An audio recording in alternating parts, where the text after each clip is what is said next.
UP के बाद में आप सभी का स्वागत है। आपके साथ मैं हूं जोहम रुपा। अब रुख करते हैं चंदौली का, जहां आशा कार्यकर्तियों और संगनियों का आक्रोश सड़कों पर फूटा है। 4 महीने से मानदेय और प्रोत्साहन राशि न मिलने से नाराज इन महिलाओं ने सदर प्राथमिक स्वास्थ्य केंद्र पर जमकर हंगामा किया और आरोप लगाया कि अधिकारियों ने उनके आशा घर पर भी कब्जा कर लिया है।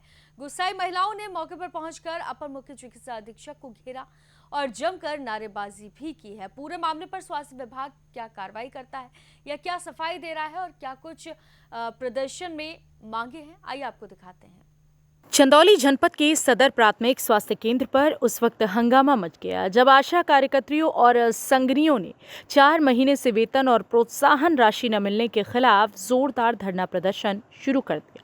प्रदर्शन कर रही महिलाओं ने आरोप लगाया कि स्वास्थ्य केंद्र के अधिकारियों और कर्मचारियों ने उनके आशा घर पर भी अवैध कब्जा कर लिया है। मौके पर पहुंचे अपर मुख्य चिकित्सा अधीक्षक को आशा कार्यकर्तियों और संगनियों ने घेर लिया और अपनी नाराजगी खुलकर जाहिर की।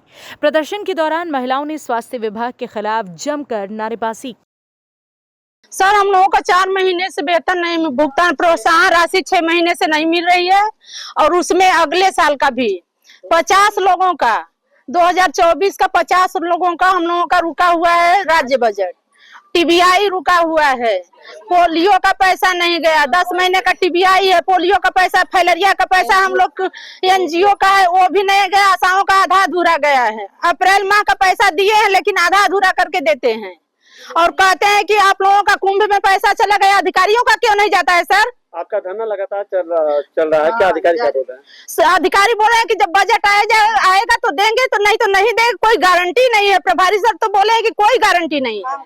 काम करिए, कैसे हम लोग काम करें? भूखे पेट कितने दिन हम लोग रहेंगे? आप आगे क्या कर रही हैं आप लोग? आगे हम जब तक हम लोगों का पैसा नहीं मिलेगा हम लोग धरना अनिश्चित काल के लिए करते रहेंगे। हम लोग का सर पेमेंट नहीं जा रहा है, मार्च से 1 रुपया नहीं जा रहा है। राज्य बजट का पैसा रुका हुआ है, हर चीज का पैसा रुका हुआ है। मांगने के बाद प्रभारी कहता है क्या हम अपने पॉकेट से दें? तुम लोग का पैसा कुंभ में चला गया। सर, हम लोग बिना बच्चे वाले हैं जो बिना पैसे के इन लोग का काम करते रहे, बिना पैसे का काम नहीं करेंगे सर। इसके लिए जान चला जाएगा लेकिन हम लोग इन लोग के सामने झुकेंगे नहीं।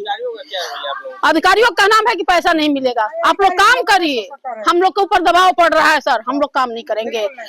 अधिकारी का मतलब है सर समाज में निकल के बात करना चाहिए। हिंजड़ा भी ताली बजा के रोड पे खाता है लेकिन अधिकारी हमारे घर में ढूंढ के खा रहे हैं, हम लोग का गला काट के खा रहे हैं, समझ गए? ये अधिकारी नहीं है, हिंजड़ा से भी बेहद है सर। अगर हिंजड़ा भी ताली बजाता है लेकिन सीएमओ हमारे हिंजड़ा है, हिंजड़ा से भी बदतर है। हम लोग का कोई सुनवाई नहीं हो रहा है सर। हम लोग रोड पे घूम रहे हैं, रात 12 बजे 2 बजे जब भी खबर आता है हम लोग आते हैं। हम लोग के कौन सा कोई प्रूफ नहीं है, कोई व्यवस्था नहीं है सर। अगर हम लोग बाथरूम करने निकले, अगर ब्लॉक पर कोई रेप कर दे तो ये लोग बचाने वाले नहीं। आज अभी अधिकारियों से कुछ बात हो रही थी अंदर, क्या बातें हुई? क्या अधिकारी का नाम है कि बजट नहीं है, बजट नहीं है, बस एक ही बात ये लोग कह रहे हैं। आगे की क्या रणनीति है, आगे क्या करने वाले हैं हम लोग जब तक नहीं मिलेगा सर तब तक धरना पर रहेंगे।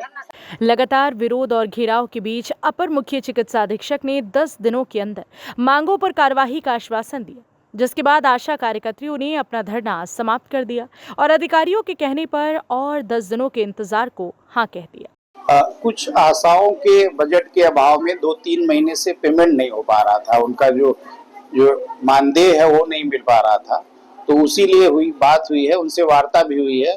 सारी जो उनकी समस्याएं थी, कुछ कुछ जितने भी प्रोग्राम हैं उनके मानदेय कुछ नहीं हो पाए थे, लेकिन सारी मानदेय इसलिए रुके हुए हैं कि एनएचएम का बजट जो है पिछले मार्च से अभी तक आ नहीं पा रहा है और अभी कुछ दिन में ही पेमेंट आ जाएगा और सारा इनका पेमेंट बना हुआ है और विदिन 10 दिन में ये पूरा का पूरा इनका पेमेंट हो जाएगा और आशाओं से सहमति भी हो गई है इसमें।